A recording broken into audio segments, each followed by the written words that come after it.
Hi, it's Steve. Today we'd like to show you how to change the lid switch assembly on your top load washer. It's a really easy repair. Let me show you how we do it. Now before we begin this repair, the first thing we'll need to do is to disconnect power to the washer. So either pull it far enough forward that you can unplug it, or locate the electrical panel, turn off the appropriate breaker, or remove the appropriate fuse. And once we've done that, our next step will be to remove the front panel. So to remove the front panel, we're going to take a stiff putty knife.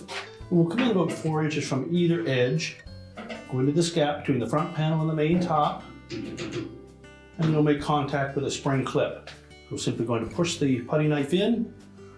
At the same time, we'll pull the front panel forward. Do the same on the opposite side. Just tilt that panel down a bit and lift it away from the two support brackets on the bottom. We'll just set that aside. Now our next step will be to remove these two screws that secure the main top to the cabinet. A 1/4 inch hex head screw. Now next we'll just lift up slightly on the front of that top panel. And then we need to pull it slightly forward. There are two little hooks at the back that sit on top of that cabinet that we need to disengage that main top from. So once we popped it up far enough, we can pull it back just slightly. Now there's a harness that connects the lid switch to the wire harness in behind the console. Normally you pull that out far enough that you can access that connector. Just squeeze the two release tabs and remove it. If there's not enough length to pull that harness out, you can remove screws across the top of that control panel and lift that out of the way. So we'll go ahead and do that. These screws across the top may be either a Phillips screw or a number 20 torx screw.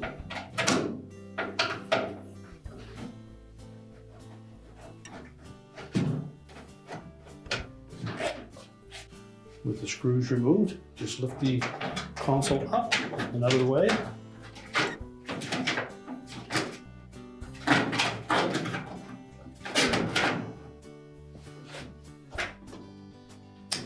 You can then access that wire harness connector for the lid switch. Simply depress the locking tabs and separate the connector. We can now take the main top off, or we can change that switch. Now with the main top sitting on a suitable work surface, we flip it upside down so that we can remove these two mounting screws. These are normally a number 2 Phillips screw.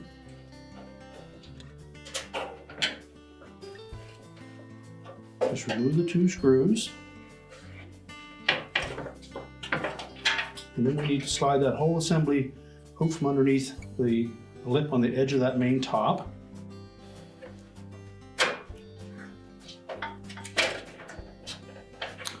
We'll lift this side out first, remove the whole assembly and discard it.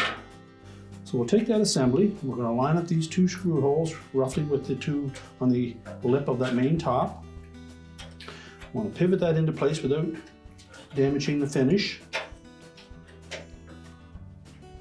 And we also have to tuck this end that has the little rubber cap on it in underneath the lip of the tub opening. So you want to lift up on the actuator, set it up on top of that probe, and then just pivot that whole assembly into place. Once we have the screw holes lined up, we'll reinstall those two mounting screws.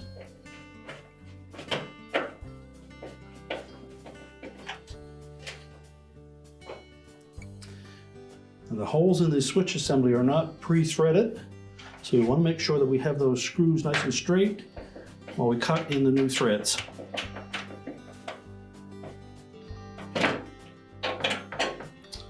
Tighten them both securely.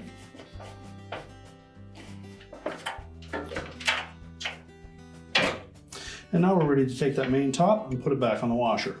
Now when reinstalling the main top, we want to make sure that we line up these slots on either side of the bottom of that main top with these little hooks that are on top of the cabinet. So we'll position it so that they sit down over top of those hooks.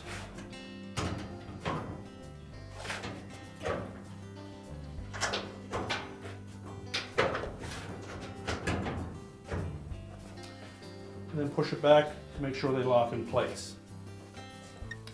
We'll reconnect the lid switch harness.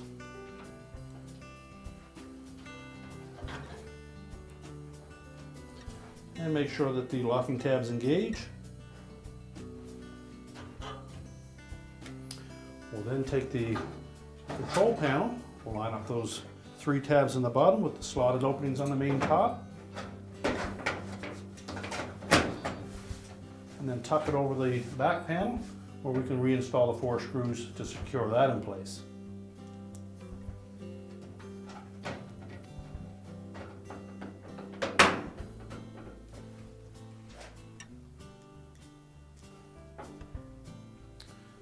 Now, once we've tightened up the control panel, we can then lock the main top onto the cabinet.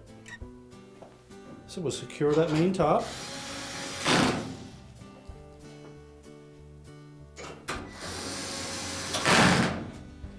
And now we're ready to put the front panel back on. Now, when reinstalling the front panel, we want to make sure that the slotted holes in the bottom of the panel sit down over these 2 support brackets on the frame. Then we're going to line up these plastic tabs on the front edge of the cabinet with the round holes on the back side of the front panel. And as well, there's one metal tab that fits into this grounding point as well. So make sure that those all line up. You may need to flex either the cabinet or the front panel.